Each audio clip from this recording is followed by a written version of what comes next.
Welcome to Wrestling with Goals, and See, Believe, and Achieve podcast, where we delve into the minds of elite athletes and coaches to uncover their secrets behind their success. I'm your host, Sean Garris, former university wrestling coach, D1 wrestler, national champion, Olympic trials medalist, Brazilian Jiu-Jitsu black belt, three-time world team coach in grappling, and author. Join me as we explore the realms of training, mindset, goal setting, overcoming adversity, and various coaching methodologies in the world of sports. This is part 2 of a 2-part series. Hope you enjoy. So how has the mindset transferred over from what you've done now with the reading and stuff into MMA? Because now you're kind of into this sport that's pretty vicious. And if you're not confident in your abilities, man. I will say that it is definitely a little bit more frightening to get into a cage and try to kill somebody who's trying to kill you. Because at the end of the day, that's what you're looking to do. Like, if the ref doesn't step in at certain points, that's what would happen, right? So the fact that there is a ref there makes it not as scary, right? And there hasn't been, as far as I know, any deaths in MMA. I know there's been some deaths in boxing, but not MMA, because of the fact that the ref will stop as soon as somebody gets dropped, right? It's not like you get a standing 8 count or whatever, right? So, I think my confidence and my stage fright was conquered after getting on Team Canada and going through all that. And when I was wrestling, it was like, it's just a match, right? Every level that I got to, I'm like, end of the day, it's just a match. You doesn't really matter in the grand scheme of things. You have people who care about you. You have your friends and family. You have other things in your life that you do. This is just a wrestling match. Now, when you step back and you're like, I love wrestling. This is everything to me. Or I love fighting. This is everything to me. You think about that after, once you've won, or once you've lost, it's like, okay, well, back to the drawing board, right? But it doesn't pay you anything to sit there and dwell about it before the fight or before the match. So they're just fights. The other thing that is a little bit more daunting about fighting versus wrestling is your record really matters. Especially a professional record. Wrestling, your record doesn't matter that much. There's certain matches that matter. There's certain times where you need to perform, and if you don't, then you don't go to the Olympics. But when you're fighting every single fight, ideally, if you can, you want to win so that you can get to the big show. What is the big show for you? UFC. I kind of guessed that. But I wanted you to say it. UFC is the goal. We've got a couple guys at our gym that are in the UFC right now, and I've trained with other people outside of our gym that are in the UFC right now. And one thing about when I went from wrestling to MMA, I wrestled those guys internationally, and I was like, the gap between us was so big, right? I was like, I don't really see me bridging this gap, realistically, and I've always wanted to try MMA. I'm happy with what I did with wrestling, so I'll do MMA and see what the gap difference is like there. And I think it's a gap that I can clear pretty quick. I think I'd like to say optimistically, within 3 years, I'll be on a big show like UFC or PFL. Providing I get the fights. It has been difficult, especially now that I'm knocking guys out, because they're like, oh, he's just a wrestler. Oh, he knocked that guy out. Oh, he knocked that guy out. What? They were both in the first round? Okay. And I'm like, I'm just a wrestler, guys. The only reason I'm knocking people out is because I go like this. I'm going to get your legs. Bop. So it's, once people figure that out, hopefully, all my opponents watch this podcast and they figure it out. Yeah, well, for those of people that don't realize the fighting game, what ends up happening is, you paired up. A promoter takes you and pairs you up with somebody else, and if I don't like, and I've seen this happen. Let's say I paired up against somebody that was a strong, boxer. If I don't like that, sometimes what ends up happening is Yeah. I get sick before the fight, or I have an injury before the fight, a mysterious injury before the fight, or I just, when they offer your name, hey, we got, you want to fight Clayton Pye? Yeah. No. Screw you, fight somebody else. So it becomes a real task to find that, especially if you are being successful, right? Yeah. And, I'm not overly picky with who I fight, but this early in my career and at this age, I'm going to turn 30 this year. Mm-hmm. I need to rack up some wins to get into the UFC. So I'm not going to go up against some guy who's like a bajillion and one, you know what I mean? I'm not going to, I'm not going to get sandbagged or anything, right? So everybody is picky with their fights. I feel like most of the time I'm picking a fights where they're 50-50 or 40-60 in my favor. But and sometimes you gotta do what you gotta do to set up fights. I've done some trash talking on Instagram and stuff like that, and I that's another thing about MMA is there's a lot more freedom to be entertaining. I think the wrestling community is very modest. Very modest, and they don't want to talk about themselves. I mean, even with this podcast, trying to get somebody on this podcast talk about themselves, it can be a little bit of a problem because, again, it's the sport. It keeps you humble. That's the thing about wrestling, right? It keeps you humble. But that's where I've kind of had to tiptoe into as well, because I'm humble pie over here, so I had to start boasting about my accolades, and and one of those accolades is a pizza eating contest. And you got to do pizza eating contests once in a while, just get a couple of views. It's all part of the game, I'm trying to get more followers on Instagram. I'm just trying to be as appealing as possible to the big promotions, right? And that's why I've been sharpening my striking up, is because as much as I love wrestling, people hate wrestling in MMA. They're like, this fight's boring. They're just laying on top of each other. Anybody who fights wrestlers knows how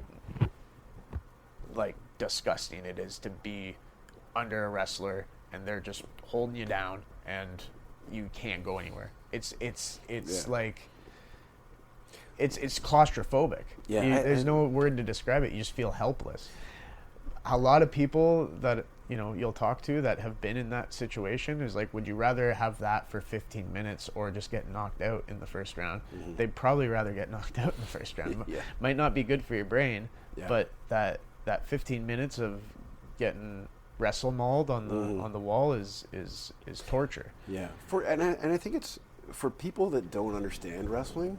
They're not fans of that. The wrestlers are dominating in MMA, especially the big show, right? A lot of our world champions, and they're out there, holding the belts.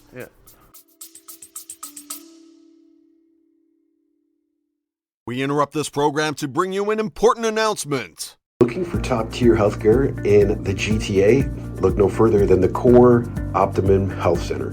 Founded by Dr. Pat Graham, official chiropractor for the Toronto Blue Jays, their clinic offers a wide range of services including physiotherapy, chiropractic care, acupuncture, massage therapy, naturopath, and more, all in a caring professional environment. They also are proud partners with the Shift Concussion Management Program, offering the latest concussion care and online neurocognitive impact testing at their Mississauga location. At the Core, your health is their priority. Visit the Core Optimum Health Center today and experience industry-leading care. But it's because I used to watch the guys that I used to wrestle with, up in the big show. Yeah. And, I'd love watching them fight because I could see, okay, beautiful slam, beautiful double, and stuff like that. And then they would call, I think they referred to it as dry humping, right? On the ground. But they were holding, they were doing everything they could do, and then they had to develop their game. And jiu-jitsu is, I'm a Brazilian jiu-jitsu black belt, so it's such a slow game. Wrestlers are so fast. It's a fast pace. I think jiu-jitsu people get uncomfortable with the fast pace of wrestling, the pressure, and they call it smashing, right? Because wrestlers only know one speed. They don't say, I gotta slow this down and do the next move. I think I was talking about this today. I think the difference between no gi and gi is like that too. There's a lot more opportunities with the gi to stall and kind of like play. Whereas like in no gi, it's a lot more fluid. You have to be a little bit faster. You have to be a little bit more aggressive. And I think wrestlers kind of have the upper hand on jiu-jitsu people there because we're wearing singlets, right? We're not even wearing rash guards. We're wearing singlets and there's no angry white pajamas. No. So, my jiu-jitsu has been developing alongside my wrestling very well. And that's where the nickname Bear came from, was because when I first started, I just mauled people. So they started calling me Bear. And I think it has something to do with how I walk too. That people are always making fun of how I'm like walking on my toes and like kind of look like a bear. I don't know. Like you're gonna attack them. Yeah. My friend Aaron Jeffrey has like a very good imitation of it, and it pissed me off. But yeah, back on the topic of MMA. When I made that transition, it was super smooth because Prickett had made the transition just a year before me and started coaching at Niagara Top Team. So actually Brock University, we trained at the gym there, like a handful of us that were still on the national team, and we needed a place to train. We couldn't train at the university. So they had a little, at the time, very small gym. We called it the Red Dungeon. Just had red wrestling mats everywhere, real old ones too. And we got our rounds in there, and then once in a while I'd hang back and coach the MMA guys how to wrestle and coach wrestling for MMA. So I developed a bit more sense of how to wrestle in MMA by doing that. And then when I made the transition, it was super easy. I just talked to Prickett, and he's like, yeah, get you some amateur fights, get you...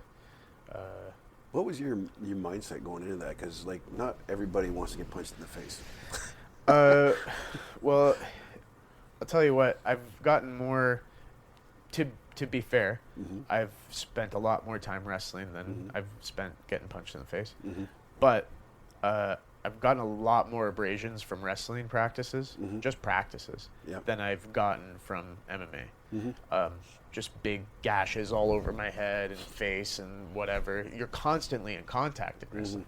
So you constantly are butting heads, elbows get hit. Like, I think wrestling may be a more abrasive sport, whereas MMA can be concussive if you get hit hard enough, right? So I think internally you're going to get hurt from MMA, or limbs-wise for the jiu-jitsu portions of MMA. But, like, as far as abrasions and cuts, like, my face was always banged up when I was wrestling. And this is, like, a rare thing for me, like, with the black eyes and stuff. I barely ever walk out of a sparring practice with I think this is the first time I've seen you with black eyes. Yeah. 2 black eyes, folks. He doesn't have just one, he's got 2. So, I got a big head and a thick neck, so I wasn't too scared about getting punched in the face. I had an older brother too, so I'd been punched in the face before. I know I don't like it, but I know I can take a punch. So, and I have the wrestling card in my back pocket, so if I get hit, I just grab onto them, and then they're like, "Oh, get off me, please."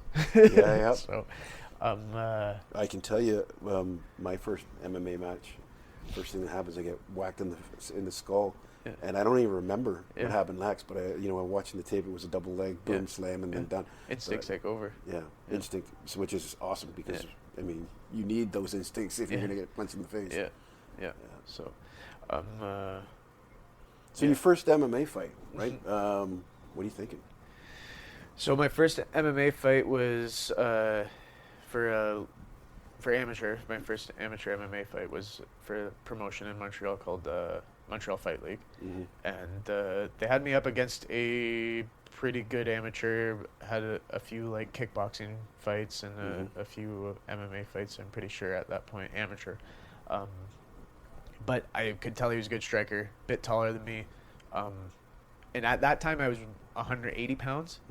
I always was pretty small for 86 kilo, which is what I wrestled. Yeah. Maybe I should have mentioned that, but mention it now. Yeah. I was always pretty small for 86 kilo, and that's because when I got to Brock, they're like, we have this spot filled. You move up. So I ate a bunch. I got a little fat, and then COVID, I got more fat, and then I was like, all right, I'll fight 180. So I was fighting 180. The guy was a lot bigger than me. Yep. And but I wasn't really scared. It was like, it's my first fight, first amateur fight. But then it's like it's just a fight. It's really just a fight then because no money's on the line. Yep. There's no record on the line. It's amateur. You're fine. Yep. Right. So I wasn't really scared. Thanks to the years of wrestling and the hurdles I had gone through and the books I've read. So I haven't struggled too much. For people who do struggle, it's the same thing like I would tell people when I'm teaching them wrestling technique. Like I had to bang my head against a wall for a lot of years until I got the techniques right.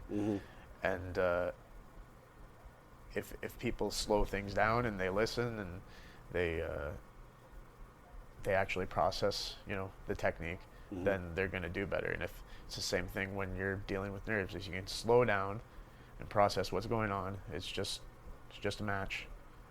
Do your best, look to improve, and you'll be fine. So, but yeah, that first match was very similar to yours. He had the reach on me. He was punching me. Yeah.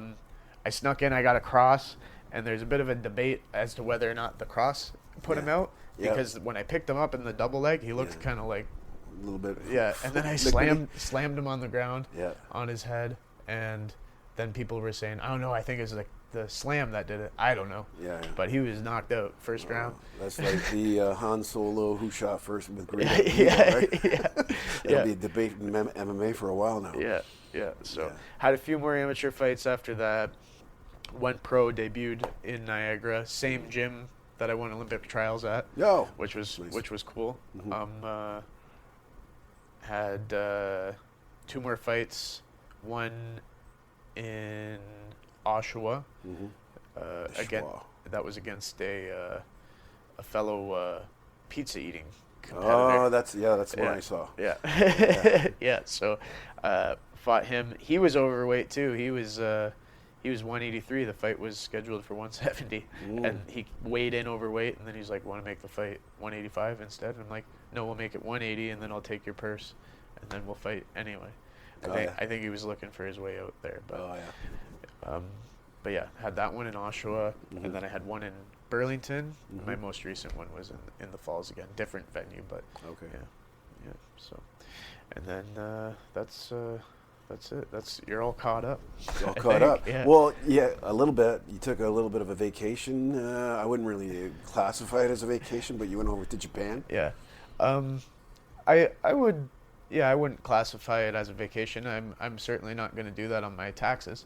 Yeah. I'm gonna be claiming that plane ticket for sure. But I went over there. Originally, the plan was to go to Thailand, just to Thailand, and then I looked at the flights, and it was like $2,000 when I was looking for flights to go to Thailand round trip. Then I was like, well, I have a cousin in Japan. and maybe I'll go to Japan and visit him before I go to Thailand, and maybe it'll be cheaper that way. It's $1,000 round trip to Japan. Yep. $300 round trip from Japan to Thailand. Okay. So saving $700 right off the bat, right? So I get to Japan. I like Japan. I hear that the place in Thailand where everybody was staying was more expensive than everybody had thought it was going to be. And so I stayed in Japan. The gym I was training at was free, Japan Top Team. Had a great time with those guys. They had one welterweight named Shoma, and he was there every day. They had a couple other guys, 55ers, and another welterweight that were in and out once in a while. So I got some good looks, learned a couple new things, but it was mostly just like to keep me from going crazy while I was in Japan, because I was enjoying Japan and all the culture and all the scenery and stuff, but I think I worry about when the wheels start to fall off and I can't do this anymore, because I just I get cabin fever if I'm not doing something. So but yeah, the other thing about Japan, and I touched on it a little bit about, Canada doesn't really care too much about wrestling. They're just all hockey and baseball, I guess. Basketball, I guess. But Japan gets behind every single sport that they have there, and they get behind their fighters big time. My experience in Japan, when I was going around and people were like, "Oh, what are you doing here?" And I'm like, "Oh, I'm training." They're like, "Training for what?" And I'm like, "Oh, I'm a professional fighter." And they're like, "Wow, professional fighter." And then they're like, "Can I get a picture with you?" Blah, blah, blah. And the best instance of that is I went to the Grand Sumo tournament, and I'll talk about that a little bit. But while I was there, there was a group of kids behind me, and they were all cheering for this guy named Daiso. And they were going crazy, so I took out my phone, and I was like, "Yeah, Daiso!" And they're like, "Daiso!" Ah! So then they asked me if I could send them the video after. I was like, "Yeah, sure." So I gave them my Instagram, and they look at my Instagram, and they're like, "Oh, whoa, professional fighter!" And they're like, "Can we get a picture after?" There was like 20 of the kids that were in this group. They're lining up, taking a picture of me. They don't even know me. They just seen my Instagram, seen I was a professional fighter, but they're so pumped up about it. So there's this big line that forms, and then there's people that don't even know who I am, that weren't in the group of kids that are lining up to take a photo with me. They're just they love to get behind people doing hard stuff.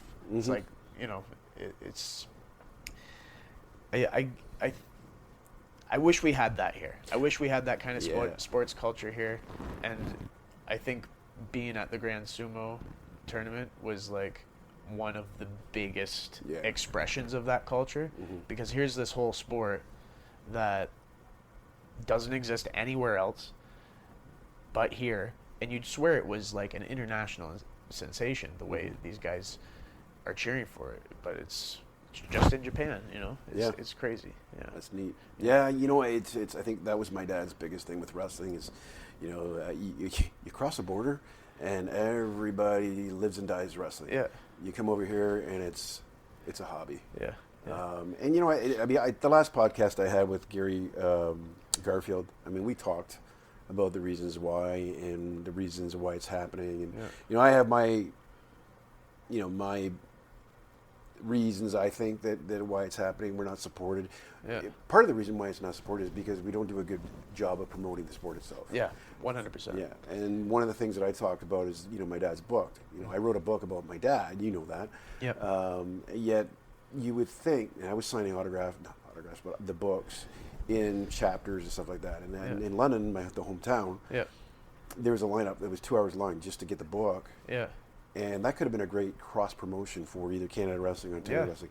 Zero, backing behind that. But that's what I mean. You don't jump at those things. You don't say, "Hey, you know what? You put in a book out. Let's get together. Let's do something." It's not just that. It's other things too. Like it's not just me complaining. There's a lot of other voices that are behind the curtains that are a little pissed off that our sport isn't getting attention.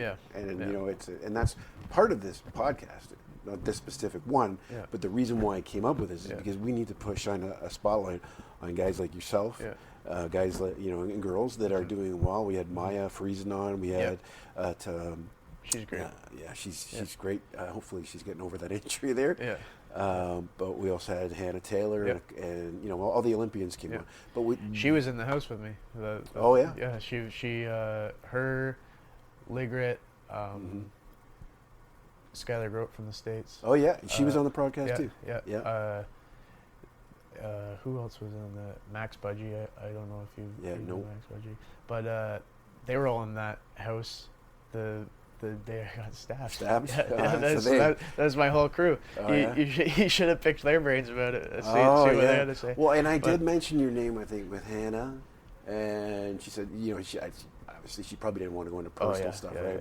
If she knew it was okay, maybe she would have. But I can't imagine for them to come home and have you, see you like that. How that affected them too. But I guess the best therapy for them is you doing well. Yeah, exactly. As much as I got back into it, for me, I was motivated by, I didn't want anybody to see me like a victim. You know what I mean? So, but talking about Japan and talking about the culture and bringing that here, and that's one thing when I transitioned to MMA. It's easy to promote yourself. I feel like the culture in wrestling in Canada, even the wrestlers don't want to go out of their way to kind of promote themselves and promote the sport. And I think it is ingrained in this sort of modest, humble sort of sport that we've developed here. As Canadians, I think we're maybe just too polite, and we need to, once in a while showboat a little bit. You don't go to these tournaments to hide your medals in a box under your bed. You know what I mean? So that's one thing that I've gotten from MMA to kind of explore is, look at me, man. Look at all the stuff I've done, right? Look and people in MMA before I even got to MMA were holding me in high regard because of my accomplishments and stuff. But you go to the wrestling community and they're like, yeah, you did that. Yeah. It's nobody gets excited about it, right? No. And the fans don't get excited about it, and it's unfortunate, but it's. I can tell you why we don't have a fan base, and that's because of the dual meet system. This is my opinion. The dual meet system doesn't exist. I just took a group of 8 kids from the wrestling. I don't know if you've seen my Instagram, but we took them to the Michigan Go Blue and Ohio State dual meet. Now Michigan lost, but the kids were there, and the electrifying atmosphere was so much better. There was t-shirt guns being fired in the stands. It was at the basketball stadium, but you can understand wrestling a little bit better when you go and watch. Let's say you at a tournament, right? You sit around all day waiting for the person to wrestle. And you don't cheer anybody on because you're only waiting for that one person.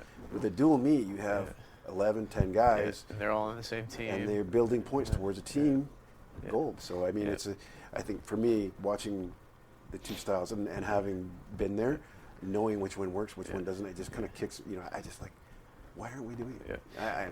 I think another thing is the way our tournaments are organized. There's multiple mats, multiple wrestlers going at the same time. When there's just one match going on, everybody's focused in on this one match. Everybody's together watching this one match, right? So it could be the dual meets thing. It definitely adds a dimension of excitement for fans, but I really do think it's just the culture. Cause going back to Grand Sumo, those matches are 2 seconds sometimes. But people go crazy. And they're all different. Each sumo wrestler has one match a day. The tournament spans 20 days, and they're all fans are in for it the whole time. Those 20 days, they watch their favorite guy do 5 seconds of maximum effort, and then it's done. And then they stay and they cheer on all the other guys. No, it's definitely in the culture. Yeah. My daughter taking a course at university, and I forget what it's, something psychology of sport. Yeah.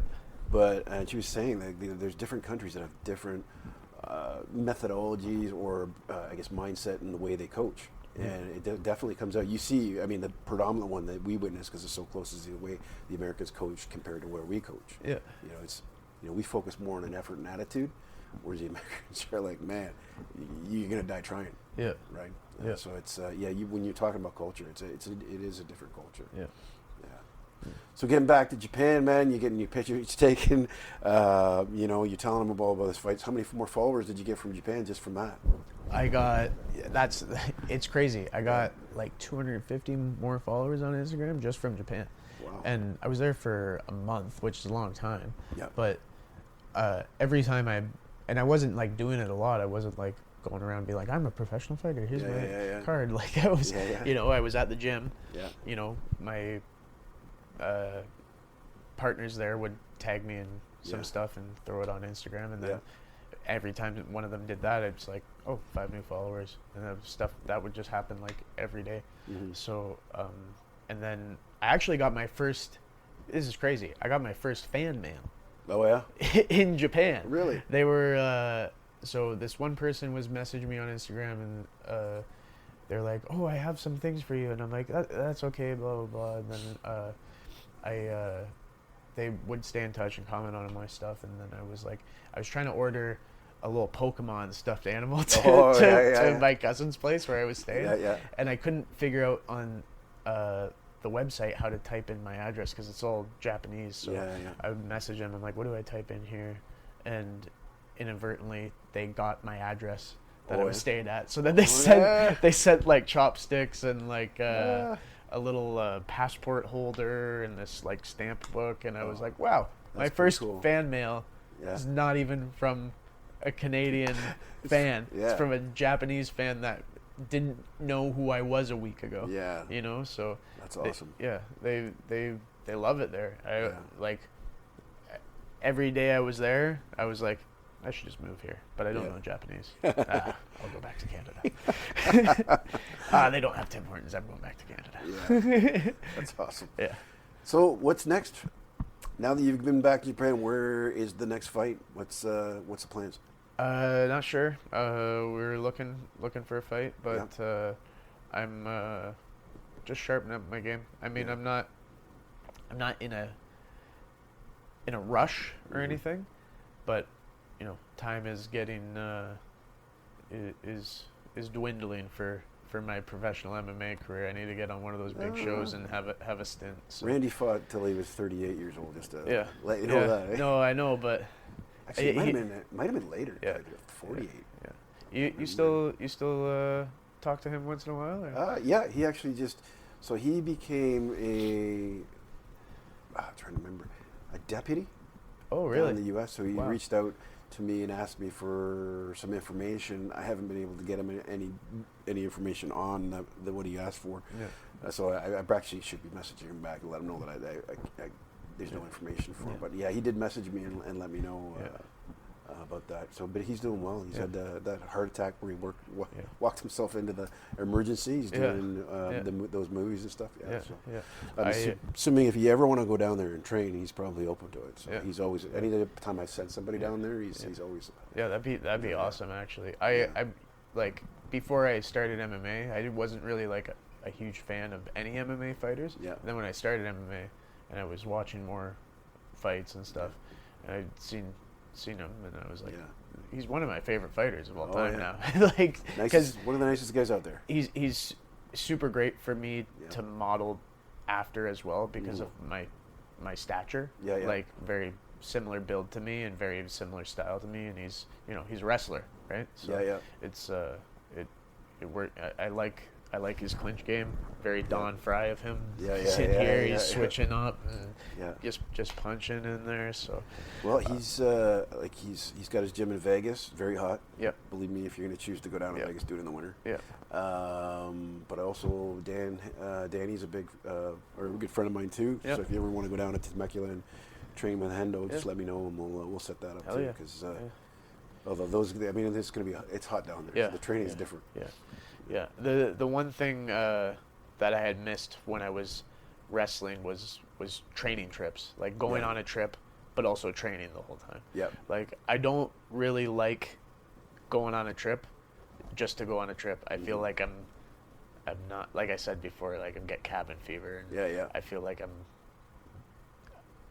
something in my brain tells me like, you're not training right now. Everything you learned is gonna go away. I know that's not true because I've taken time off, but in my brain I'm like, no, if you don't train right now, you're gonna forget everything you learned for the last 20 years. So training trips. That's why I went to Japan. Was nice. I needed to like go away and go on a trip and train. So I definitely am interested in more trips like that. If you want to get a hold of those guys. Yeah, man, I'll put him in. Put you in touch with them after this. That'd be great. Awesome. So no fights coming up. Let's get some more Instagram followers for you. So, what is your Instagram handle for the listeners here? Yeah, it's Clayton Pye on Instagram. Follow me. Go like all of my pictures and videos. I'm very funny. Also, that's the other thing is I'm very entertaining. And I've enjoyed that aspect because wrestling, I never even used Instagram that much. I post like a little photo here, a little photo here. Yep. It's like gets a bunch of likes and like whatever. But now I'm like on my story. I've been trying to do the live thing, but it doesn't really work well. It's different. TikTok is the bigger live thing. That's what I've heard. But even on TikTok, I go live there. I don't get live. Yeah. I've seen you live on TikTok a couple times. Well, with the police station. Yeah, I've been shying away from that just because of the. I don't know if you know, I got in a car accident, so I've got post-concussion syndrome. Oh, geez. So just going on to some of the social media is bothersome, and it's just, there's a whole lot of issues that come along with it. So it's just been like, for me, so if you ever get hit too hard, man, come talk to me. I know what to do. Creatine is actually a big thing. I know. So it helps prevent. And I take creatine just for the brain. The brain, The brain. A lot of studies on it. Yeah.